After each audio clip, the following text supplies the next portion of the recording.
nakatibulaag na. Naghimo sila tourist bubble kay para nga dili makabulag-bulag. Kunya ang lunok di na po di sila makitan sa lunok. Nagsaad man Ginoo nga wa na lunok. Lagi mo magkuhan kay mga gayaan lagi gulo. Lagi mo kuhan tore. Wa na may kuhan na to kuhan sa Ginoo. Gilibog. Naglahi mga sultian. Gilibog lang utok. Mo na siguro to nga diha na ang kuhan Pilipinas, diha na ang Korea. Kaya nakatibulaag naman, nagdaghan naman mga tao. Mo na hinungdan. Mo na nanay Bisaya. Oo, nanay Bisaya na ay Tagalog, na ay Mandaya. Na ay Mansaka. Na ay mga sultian. Tungod sa gahom sa Ginoo. Muna ito hinungdan nga di na makasinabtanay. Pero di siya pagbuot sa Ginoo ka ng gitugod ra siya. Gitugot lang. Gitugot di ay. Kaya ang pagbuot sa Ginoo nga wa gyud lain-lain sinultihan ka usa ra gyud. Tama. Kausa lang istorya magkasinabot ra tanan. Sinabot tanan. Anya kay sa diyang nakasala na ang tao. Gitugot na niya. Gitugot na sa Ginoo nga lain-lain nag inistoryahay. Kaya nga man Ginoo kini, they are already like us. So naggusto naman nila nga mo taas ang building nga musangko na sa langit ang ilahang kaalam para nga di sila makuan. Para di na mabahaan. Nya sa ilang pa nagkahiusa makahimo gyud sila dako kay nga kanang project. Dato laging Babylon, sa to itong Tower of Babel. Tower.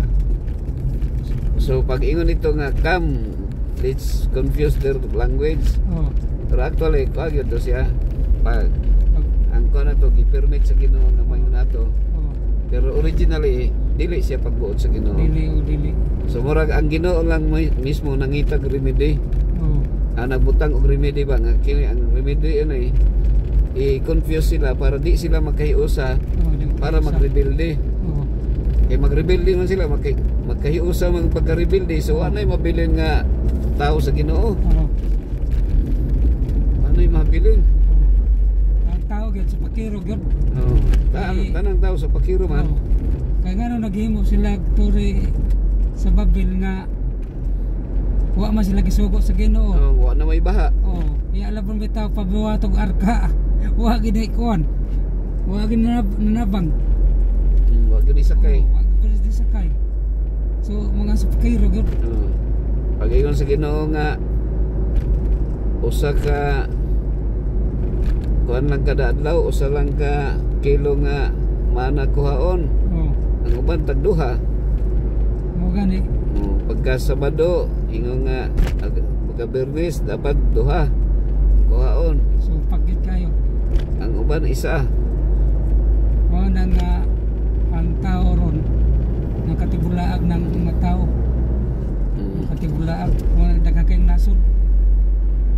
Nga nga nagkadaotan og samo. Nagkadaotan.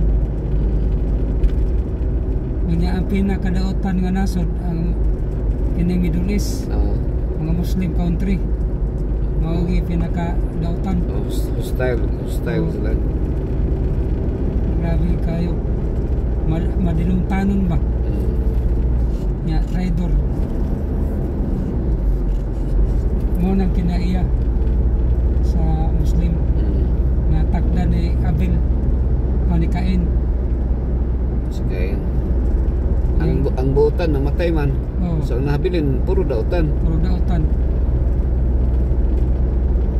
Manang ingon ni Paul nga no one is righteous. No one does good, no one understand God. Puro man daotan. Pero tabo sa lumot. Pero pag abot ni Jesus, nanay kita og righteous. Pero mao ra gyapon kay nagpadayon mga abot sa pagkadautan. Lagi, ang ato ako lang kanang development of character.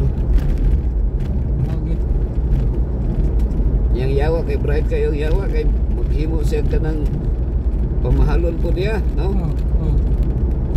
Pamahalon niya yang ibaligya ang yaw ang Ginoo dili wala ba gyud na maligya ang Ginoo.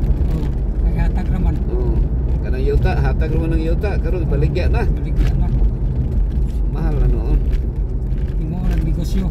Mana magpatay na noon yuta magpatay. Mo nang Israel ron. Israel at Palestinian, Palestine. Way undang nga pinatyanay.